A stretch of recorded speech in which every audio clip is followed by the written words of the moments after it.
BDR হত্যাকাণ্ডের আবারও তদন্তের সিদ্ধান্ত নিয়েছে সরকার। স্বরাষ্ট্র উপদেষ্টা অবসরপ্রাপ্ত লেফটেন্যান্ট জেনারেল মোহাম্মদ জাহাঙ্গীর আলম চৌধুরী আজ জানান, আগামী 5 কার্যদিবসের মধ্যে এই সংক্রান্ত তদন্ত কমিটি গঠন করা হবে। এদিকে স্বরাষ্ট্র উপদেষ্টার ঘোষিত সময়ের মধ্যে স্বাধীন ও নিরপেক্ষ কমিশন গঠন না হলে ভুক্তভোগী পরিবারের সদস্যদের নিয়ে রাজপথে নামার হুঁশিয়ারি দিয়েছে বৈষম্য বিরোধী ছাত্র আন্দোলন। স্বপন আহমেদ জানাচ্ছেন বিস্তারিত।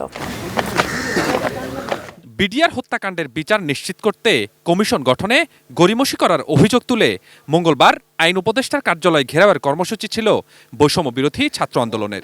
অবশ্য এর আগেই সচিবালয়ে জরুরি সংবাদ সম্মেলনে স্বরাষ্ট্র উপদেষ্টা জানান, বিডিআর হত্যাকাণ্ডের ন্যায় বিচার নিশ্চিত করতে নতুন করে তদন্ত হবে। অ্যান্টিব্যাকটেরিয়াল অ্যাডিটিভ যুক্ত সেরা ওয়াটার ট্যাঙ্ক বিশুদ্ধ পানিতে ব্যাকটেরিয়া জন্মাতে দেয় না। বিডিআর হত্যাকাণ্ডের ন্যায় বিচার নিশ্চিতকরণের জন্য আগামী 5 কার্যদিবসের মধ্যেই একটি তদন্ত কমিটি গঠন করা হবে।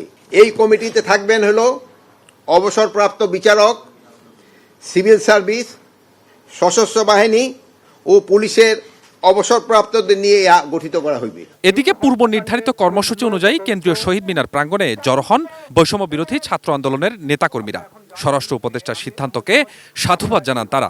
তবে ঘোষিত সময়ের মধ্যে স্বাধীন ও নিরপেক্ষ কমিশন গঠন না হলে রাজপথে নামার হুঁশিয়ারি দেন তারা। দেশপ্রেমিক সিনিয়র অফিসার এবং এই বিডিআর হত্যাকাণ্ডের পূর্বপর সম্পর্কে অবহিত আছেন এমন ব্যক্তিদেরকে অবশ্যই কমিশনে রাখতে হবে। সেখানে উপস্থিত ভুক্তভোগী পরিবারের সদস্যরা এখনও কারাবন্দী নিরাপরাধ বিডিআর সদস্যদের দ্রুত মুক্তির দাবি করেন। যে ষড়যন্ত্র ছিল এটা কি এখনো তাদের বিশ্বাস হয় না? যদি বিশ্বাস হয়ে থাকে তাহলে কেন এখনো বিডিআর জওয়ানরা জেলখানার মধ্যে আটক রয়েছে? ইলখানার হত্যাকাণ্ডের বিচার কেউ থামায় রাখতে পারবে না। এটাই বঙ্গের মাটিতেই হবে। যাদেরকে আইনের আওতায় আনা হয়েছিল তাদের সাজা হওয়ার কথা 8 বছর, কিন্তু আজকে কত বছর হয়েছে? 2009 থেকে।